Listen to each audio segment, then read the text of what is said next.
18 തവണ കൊല്ലാൻ ശ്രമിച്ചിട്ടും ഒരു പോറൽ പോലും ഏൽക്കാതെ അയാൾ രക്ഷപ്പെട്ടു.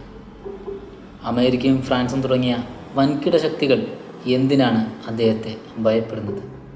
ആഫ്രിക്കയുടെ തോക്കേന്തിയ മിശിക. ഇത് ആഫ്രിക്കയുടെ കണ്ണീരൊപ്പിയ കഥയാണ്. കണ്ണീരൊപ്പാൻ കെൽപ്പുള്ള ഒരു കൈയുള്ളവൻ്റെ കഥ. ആരാണ് ഇബ്രാഹിം ട്രയോറെ? ഇന്നും ഈ ലോകത്തിൻ്റെ 70% കൊബാൾട്ട് വരുന്നത്, 90% പ്ലാറ്റിനം വരുന്നത്, 30% ഗോൾഡ് വരുന്നത്, 65% ഡയമണ്ട് വരുന്നത്, 35% യുറേനിയം വരുന്നത് എല്ലാം ആഫ്രിക്കയിൽ നിന്നാണ്. എന്നിട്ടും ആഫ്രിക്ക എങ്ങനെ ദരിദ്രമായി? ഇന്ത്യക്ക് സ്വാതന്ത്ര്യം കിട്ടിയ ശേഷം 1947 ശേഷം ബ്രിട്ടീഷുകാരെ ഒന്നിനെയും നമ്മൾ ഇന്ത്യയിലേക്ക് അടുപ്പിച്ചിട്ടില്ല. പക്ഷേ ആഫ്രിക്കയുടെ അവസ്ഥ അങ്ങനെയല്ല. സ്വാതന്ത്ര്യം കിട്ടിയിട്ടും പല രൂപത്തിലും ഭാവത്തിലും ഇന്നും അവിടെ അവരുടെ ആളുകളുണ്ട്. തൻ്റെ രാജ്യത്തിൻ്റെ ദുരവസ്ഥ കണ്ടാണ് അയാൾ വളർന്നത്. ഡിഗ്രിക്ക് ശേഷം അയാൾ ആർമിയിൽ ജോയിൻ ചെയ്തു.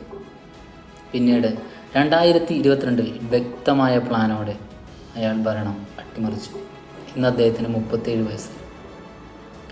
ബുർക്കിന ഫാസോ എന്ന വെസ്റ്റ് ആഫ്രിക്കയിലെ ഒരു രാജ്യം ഇത്ര സന്തോഷത്തോടെ മുമ്പെങ്ങും കണ്ടിട്ടേയില്ല. അദ്ദേഹം കൊണ്ടുവന്ന മാറ്റങ്ങൾ ചില്ലറയൊന്നുമല്ല. റോഡുകൾ, വ്യവസായങ്ങൾ, സ്വന്തമായി ഇലക്ട്രിക് കാർ നിർമ്മാണം.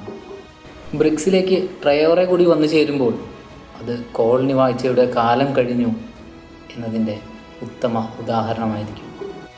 ട്രയോറെ തോളിലേറ്റി കൊണ്ടുവരുന്നത് ബുർക്കിന ഫാസോ ജനങ്ങളെ മാത്രമല്ല, മറ്റ് പിന്നോക്കം നിൽക്കുന്ന ആഫ്രിക്കൻ രാജ്യങ്ങളെ കൂടിയാണ്.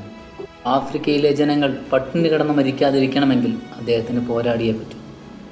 കോളനി വാഴ്ചയുടെയും അടിമത്തത്തിൻ്റെയും ശവപ്പെട്ടിയിൽ അവസാന ആണിയടിച്ച് അദ്ദേഹം പിന്മാറും. ആരും ആരുടെയും അടിമകളല്ല എന്നുറക്കെ പ്രഖ്യാപിച്ചുകൊണ്ടാണ് അയാൾ മുന്നോട്ട് പോകുന്നത്.